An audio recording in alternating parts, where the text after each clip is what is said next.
Olá, eu sou Nilzilene, professora aqui da Universidade Federal do Oeste do Pará, e eu vou falar um pouquinho com vocês hoje sobre a iniciação científica na educação básica, a BNCC, que é a Base Nacional Comum Curricular, e sobre Feira de Ciências. Então, essa é a apresentação do nosso primeiro módulo.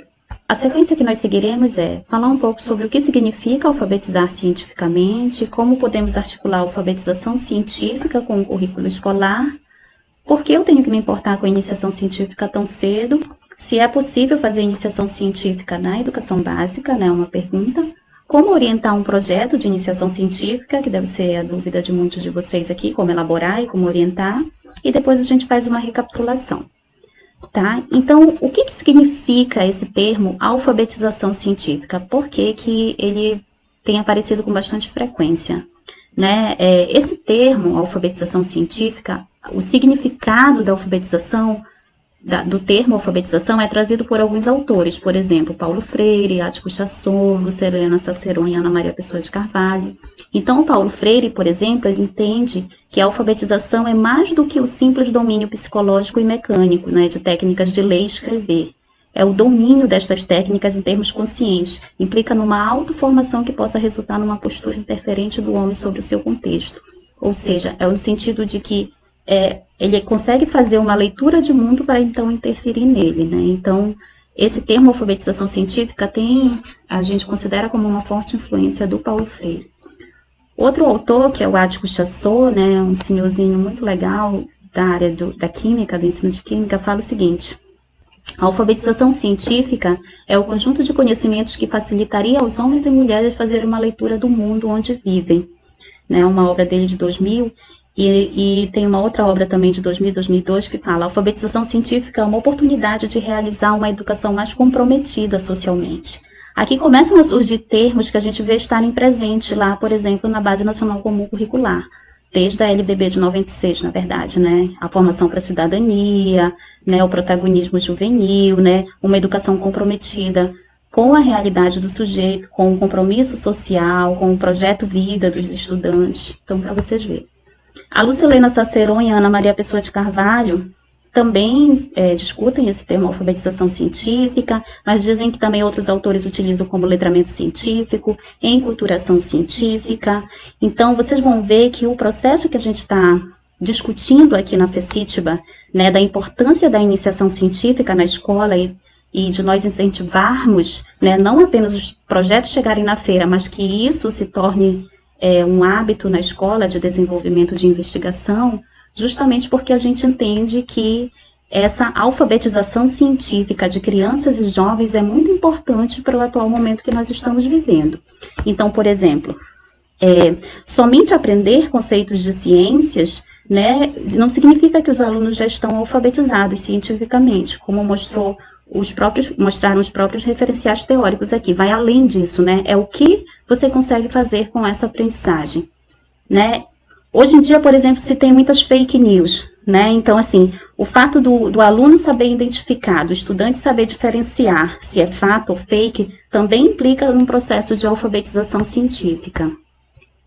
Qual é a nossa função enquanto professores de ciências? A gente precisa pensar muito sobre isso, porque a nossa função não deveria ser de simplesmente transmitir conteúdos, não é? Que muitas vezes acabam sendo vazios de significados, então a gente precisa ir muito além disso. Então fala-se muito da necessidade do ensino das ciências, e não só das ciências, que a gente vai falar daqui a pouco, das ciências exatas e naturais, mas de todas as áreas de conhecimento estarem voltadas à formação efetiva de um sujeito mais crítico, né, mais que saiba ter autonomia. Então são habilidades que podem ser desenvolvidas com a iniciação científica. E nas outras áreas de conhecimento não são importantes? Sim, a iniciação científica, ela é possível desenvolver em qualquer área de conhecimento, né?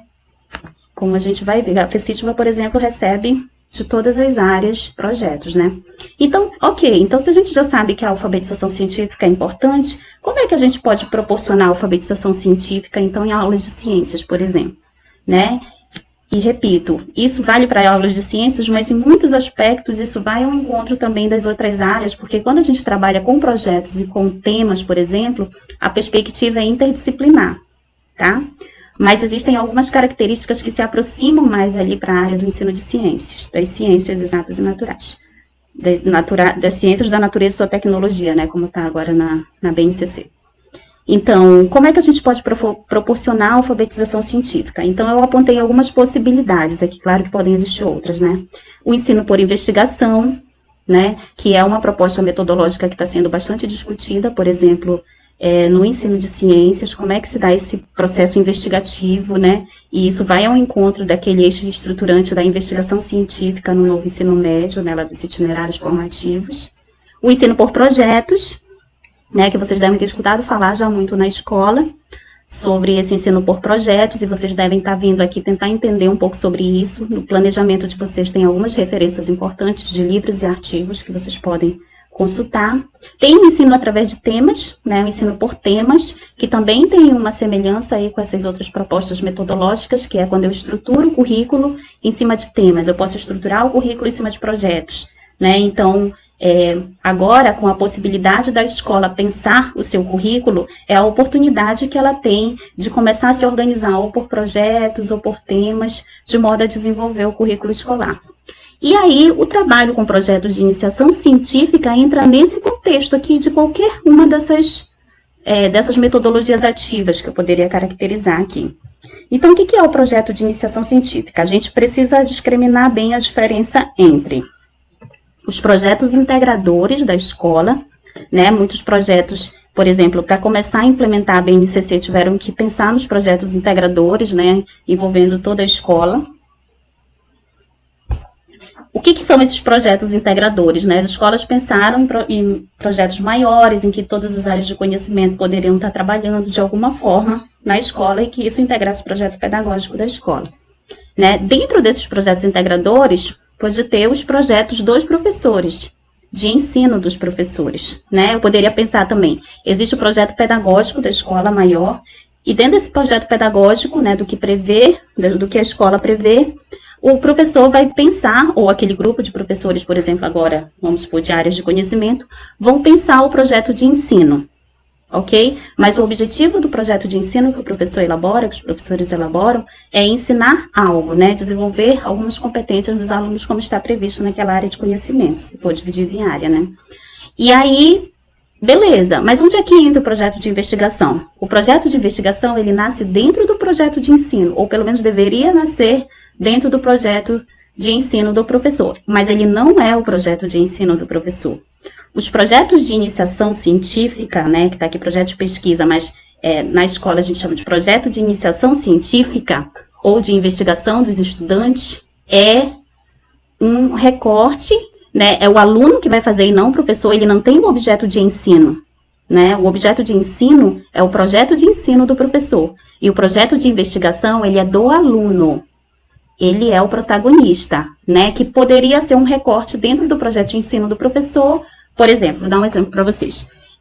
Eu precisava ensinar para os meus alunos, por exemplo, no modelo ainda disciplinar, né, quando eu dava aula no ensino médio, sobre eletricidade. Então, a gente começou a estudar sobre carga elétrica, eu sou professora de física, né, estudou sobre carga elétrica, potencial e tal. Só que eu queria estudar essa articulação com a biologia, que eu sempre gostei de trabalhar com temas, essa perspectiva interdisciplinar.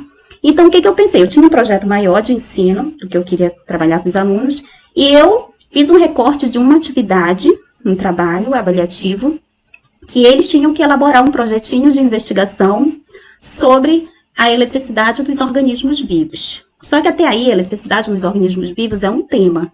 A partir desse tema, cada grupo ali ficou para desenvolver um projetinho, uma pergunta que eles tinham que responder, e aí, para isso, eles foram construir uma metodologia investigativa para isso, entendeu? Por isso que eu digo que os projetos de iniciação científica, eles podem estar atrelados ao projeto de ensino do professor, mas ele não é o projeto de ensino, mas um está contido no outro, ó. O projeto integrador contém, na linguagem da matemática, né, o projeto de ensino que contém o projeto de pesquisa. Então, o projeto integrador não é o mesmo que um projeto de ensino, e esse não é o mesmo que o projeto de iniciação científica, mas um pode conter o outro, e eu acho que a gente precisa pensar seriamente nisso na escola. Aí é possível articular a alfabetização científica com o currículo escolar? desde agora do início da minha apresentação, eu acho que vocês já podem estar percebendo que é possível, sim, né? Por exemplo, a BNCC, né? O que é a BNCC? Vocês já ouviram falar muito, mas para quem ainda é novidade, né? É um conjunto de orientações que deverá nortear, né? Deverá nortear a reelaboração dos currículos de referência das escolas das redes públicas e privadas de todo o Brasil. Então, essa é a definição do MEC. A BNCC, ela tem caráter normativo, ela não pode ser comparada com os parâmetros curriculares, por exemplo, como a gente escuta muitos falarem. Os parâmetros são parâmetros, ele não tem força de lei. O que tem força de lei são diretrizes, né? A BNCC é uma diretriz que vai fundamentar ela não é o currículo, né? Elas são orientações gerais, até bem grande, né? Mas são orientações gerais em termos nacionais. E aí cada estado elabora a sua proposta baseado na BNCC, não é? De quais são os conteúdos, por exemplo, ele pode acrescentar, que foi o caso da SEDUC, né? A SEDUC acrescentou uma realidade mais regional com a proposta aqui do Estado do Pará. E aí, uma vez que a escola recebe esse documento do Estado do Pará e começam a discutir o BNCC é mais ampla, o do Estado do Pará também vai repetir a mesma coisa que está na BNCC, mas colocar alguns termos novos, né? Ele não pode tirar, mas pode colocar. E aí, a escola, baseada nesses documentos, vai elaborar o seu currículo, dizer, beleza. Então, as diretrizes são essas. No Estado, a gente tem que cumprir o mínimo isso de conteúdos, vamos supor, escolares. Então, a gente vai elaborar o nosso currículo dessa forma, considerando isso, né? Então, é essa sequência, mais ou menos, que a escola está agora. E o novo ensino médio, né, que são duas coisas diferentes, tá, gente? Então, tem a Base Nacional Comum Curricular, né? Tem gente que pensa que é a mesma coisa, mas a lei do novo ensino médio, ela vai falar dos itinerários formativos ali com mais precisão, né? Então, essa lei 13.415 de 2017 foi a lei que alterou a LDB, né? Então, ela altera a carga horária, né? Por exemplo, 800 para 1.000 horas até 2022, uma organização curricular mais flexível, né? E os itinerários formativos com foco nas áreas de conhecimento e na formação técnica profissional. Tá? Então, por que a gente tem que se importar, então, com iniciação científica tão cedo? Eu trouxe aqui algumas fotos, né, de nossos alunos apresentando o trabalho. Com a iniciação científica, se aprende a pesquisar, né, aqui os aluninhos do Clube de Ciências da UFOPA, a Lívia aqui, né, que já está até como aluna de graduação. Aqui, com a iniciação científica, eles aprendem realmente a desenvolver uma pesquisa. O que é pesquisar? Né? Pesquisar é só copiar, colar, entregar para o professor, vai muito além disso. Então, na iniciação científica, a gente desenvolve essa compreensão melhor sobre o que é a pesquisa, vivenciando isso. A utilizar-se da linguagem para registrar ideias, pesquisas, fatos, resultados. Essa é a Evelyn, da Escola Terezinha, que foi bolsista por 2, 3 anos, eu acho, na FECITBA. E aí, ela apresentando lá na universidade o seu trabalhinho, fazendo na escola, né? Então, observe aí que ela está utilizando uma linguagem, né, utilizada pela ciência também para realizar essa exposição e com isso ela está exercitando habilidades importantes para a vida dela. Aqui nós temos alunos também no Clube de Ciências, apresentando o projeto deles na segunda FECITBA, né, então aprende a executar um projeto, aprende a ser crítico, a ser sistemático, a ser responsável, porque desenvolver projeto de iniciação científica exige responsabilidade também. Aqui nós temos alunos que são lá de Itaituba, apresentando também o trabalhinho deles na segunda FECITBA. E aprende a utilizar-se das ideias dos outros sem cometer plágio. Isso é muito importante, porque a gente precisa falar de plágio desde a escola, para os alunos entenderem, né, que eu não posso me apropriar da ideia do outro sem citá-lo, né? Eu posso utilizar na ciência de forma séria a ideia dos outros? Pode e deve, né? Então, dependendo de onde você pegou aquela informação, se é uma fonte confiável, por isso a importância de diferenciar fake e fato, né? Mas você tem que se apropriar de forma correta. E no processo de iniciação científica, a ideia é eles aprenderem isso também, tá? Então, é possível fazer iniciação científica na educação básica? Vocês podem pensar, né? Mas não é só na universidade, né? E aí, a gente estimulando isso desde a educação básica, e eu fico muito feliz pelo novo ensino médio trazer essa perspectiva. A gente está trabalhando também para a vida do estudante, independente dele seguir a carreira de ensino superior ou não, mas é estratégico também para a gente que queira fazer ensino superior, porque geralmente os alunos chegam até o mestrado e não tem muita noção desse processo de iniciação científica, né? Então, aqui, ó, vocês conhecem o Show da Luna? O Show da Luna é um desenho muito famoso que as crianças gostam muito. A Luna é uma garotinha curiosa, alegre, né? Que está sempre às voltas com pergunta no mundo. Então, se vocês querem entender o que é o processo de iniciação científica, assistem o Show da Luna. O Show da Luna é um desenho maravilhoso, porque ela é uma criança, tem ela e o Júpiter, né? Que é o irmão dela, tem um furão aqui, que é o bichinho deles. Então, eles, como toda criança, viajam no mundo da imaginação. Mas eles têm um processo metodológico para resolver os problemas dele, mesmo envolvendo a imaginação da criança, que se aproxima do processo de iniciação científica, né? Então, o Greff, que é um livro de física famoso lá da USP, fala assim, toda criança nasce cientista, parece que a gente vai perdendo ao longo, né, dos anos na escola esse processo de perguntar, de questionar, de dialogar, de pesquisar, mas a gente precisa voltar a estimular isso. Então, eu convido vocês a assistirem o Show da Luna, tá? Para entender um pouco esse processo. Aqui eu trouxe um vídeo também do meu filho, Leandro, eu tentando construir um processo de iniciação científica. O Leandro aqui tinha 5 anos, agora ele está com 6, e ele... É muito comum essa experiência do feijãozinho, saiba que não existe só essa na educação infantil, tem várias. Inclusive, eu escrevi um texto que para ensinar dia e noite estações do ano para crianças da educação infantil. Depois eu posso passar esse material para vocês, que falam uns outros experimentos bem legais lá. Mas assim, esse é o Leandro e ele vai falar um pouco sobre a plantação do feijãozinho. Olá, meu nome é Leandro Gomes de Figueiredo. E eu tô plantando 4 feijões aqui e coloquei e aqui tem um algodão e eu molhei um pouco. Ok. Olha, ele tá falando dos procedimentos que ele adotou, né? Prestem atenção aqui. Aí eu perguntei, né? E agora, Leandro, onde você vai colocar o seu feijãozinho? No sol. Por que você vai colocar no sol? Porque as plantinhas que são no sol. Ah, é? Ok. Então a gente vai colocar no sol. Tem uma legenda aqui embaixo, tá? Então percebam, então vocês, enquanto orientadores, têm que aprender a fazer as perguntas certas na hora certa. Então aqui ele colocando no sol, fazendo os registrozinhos, ó, do que está acontecendo, desculpa, com o feijãozinho dele, né? Colocando no portfólio dele. Certo? Então, é um processo de iniciação científica, tá? Aqui são as meninas do Clube de Ciências, apresentando na mostra científica que aconteceu junto à segunda FECITBA, tentando entender por que a galinha não voa. Muitos de vocês já devem ter se perguntado isso, né? Afinal, não é uma ave, por que ela não voa como os outros? Então, elas conseguiram até uma carcaçazinha aqui para tentar entender isso, né? E explicar aqui na nossa feira. Então, esses são alunos do ensino fundamental. Nós temos aqui também, né, um projeto de Alenquer, né, o projeto Boi, Barroso e Burrinha Dançarina, preservar nossa história e manter viva a memória, né, da Pietra e da equipe dela, da Escola Pimpolinho, que apresentaram na primeira FECITBA de 2018, um projeto muito bem visto, assim, muito bonito, que elas apresentaram a cultura, né? Então, observem que não é um projeto da área de ciências da natureza e suas tecnologias, é um projeto mais de cunho histórico, né, da região, mas que também é um projeto de iniciação científica, né? Então, continuando aí.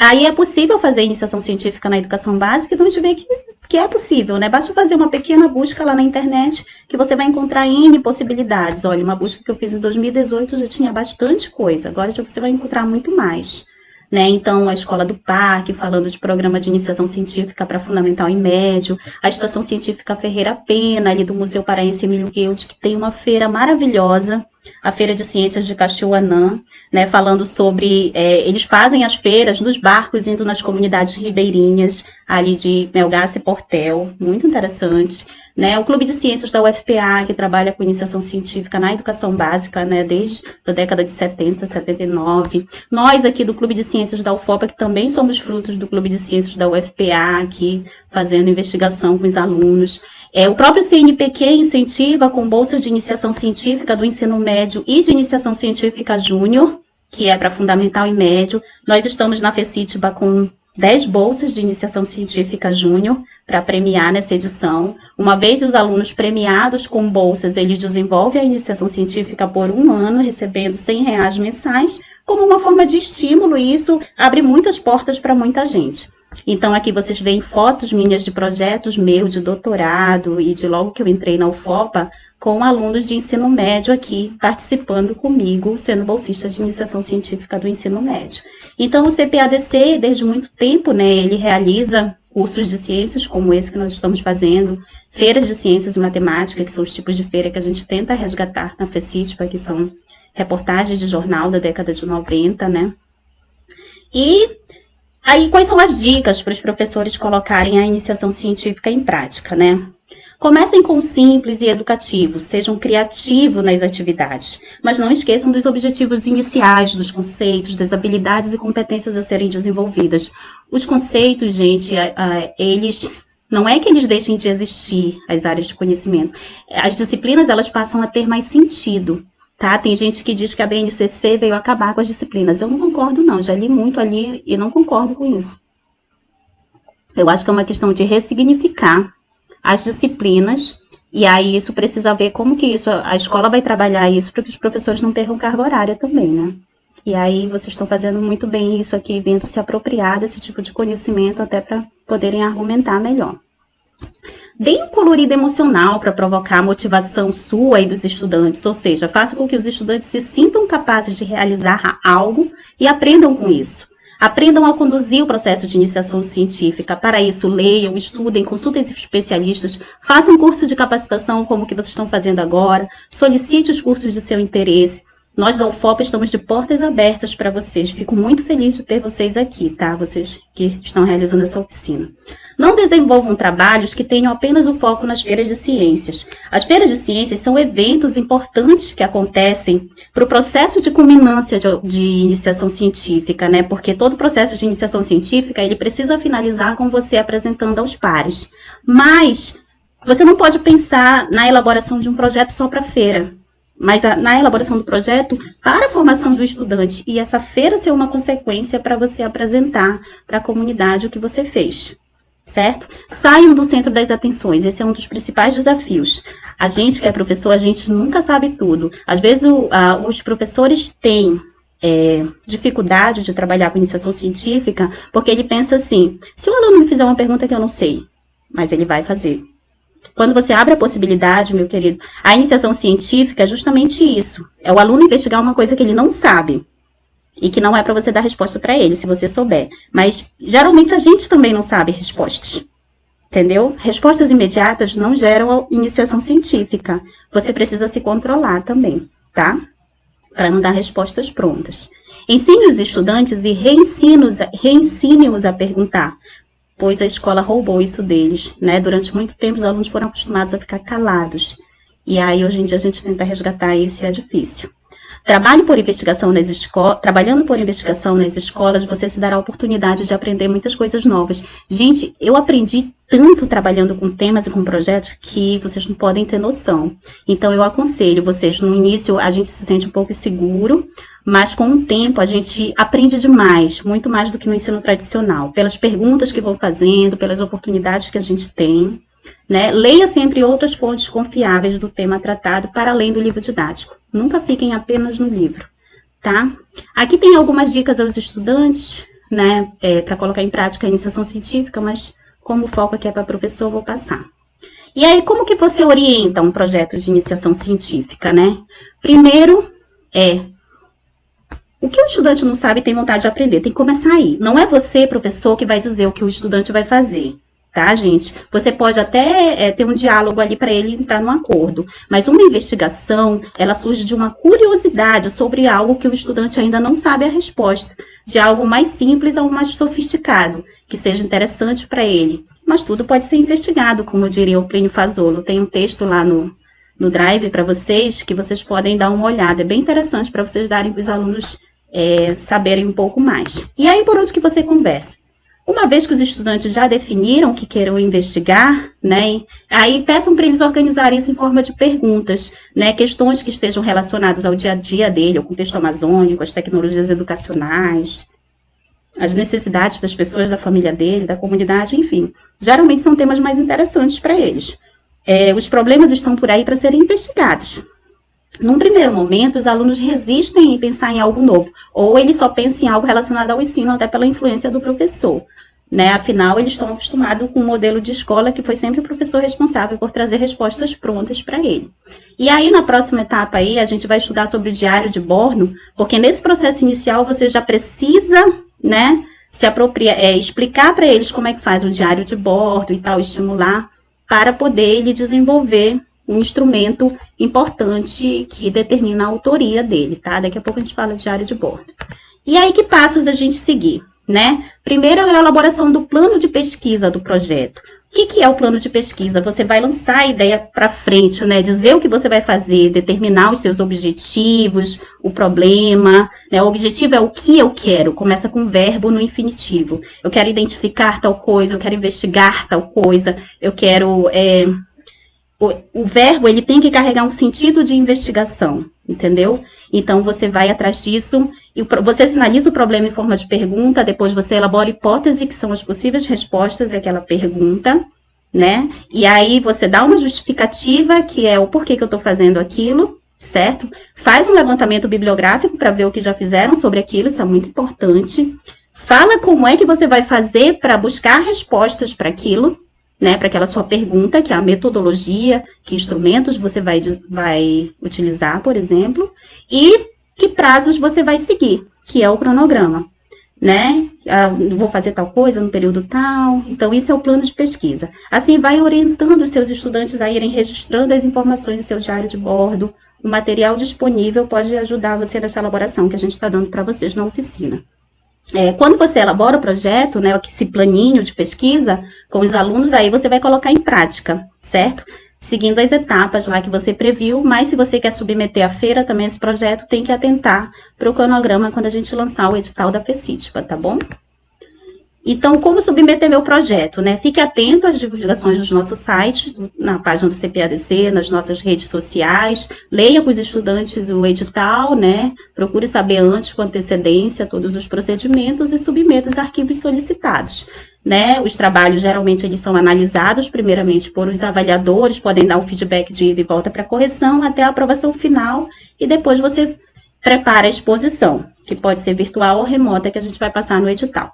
Né? Quais são as premiações? Então, tem várias, vocês podem consultar o folder aí da FECITPA para se apropriar. Então, ou seja, eu parto, o que eu quero saber, né? É a pergunta, o meu problema, o que os outros sabem, é o levantamento bibliográfico, e o que eu aprendi, que é o resultado final do projeto. Tá? Então, recapitulando, nós definimos a alfabetização científica a partir de alguns autores, identificamos possibilidades para desenvolver a alfabetização científica nas aulas, e uma delas é o desenvolvimento do projeto de investigação pelos estudantes, verificamos que a proposta está articulada com as ideias trazidas pela BNCC no novo ensino médio, e apresentamos possibilidades como planejar, executar e submeter uma proposta